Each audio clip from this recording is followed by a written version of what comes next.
Civil বাংলায় আপনাদেরকে স্বাগত। এবারে দেখাবো ফসফেট PO4। PO4 করার জন্য আমরা স্পেকট্রোফটোমিটার, মোলিবডোভেনাডেট এবং স্যাম্পল সেল, ডিস্টিল ওয়াটার। তো এখানে আমরা দুইটা স্যাম্পল সেল নিলাম। একটার মধ্যে দিব হলো ডিস্টিল ওয়াটার 10 ml, আরেকটার মধ্যে দিব স্যাম্পল ওয়াটার 10 ml। এবারে আমাদের রিয়েজেন্ট মোলিবডোভেনাডেট 0.5 ml করে দুইটার মধ্যেই দিয়ে দিব। এবারে দুইটা একটু শেক করে নিলাম। এবারে প্রোগ্রামে চলে যাব। এবারে হলো আমরা প্রোগ্রামে চলে যাব, 480 নম্বর প্রোগ্রাম।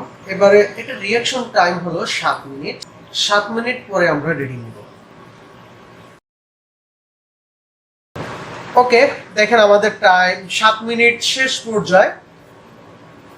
হ্যাঁ, টাইম শেষ হয়ে গেল। এবারে হলো আমরা ডিস্টিল ওয়াটার যেটা দিলাম এটা আমরা 0 করে ফেলবো, 0। এবারে হলো আমরা স্যাম্পল ওয়াটার নিলাম। স্যাম্পল ওয়াটারটাকে রিড বাটন প্রেস করব। 3। আমাদের রেজাল্ট হলো 3 মিলিগ্রাম পার লিটার PO4। পরবর্তী ভিডিও পেতে সিভিল বাংলার সাথে থাকুন। সকলকে ধন্যবাদ।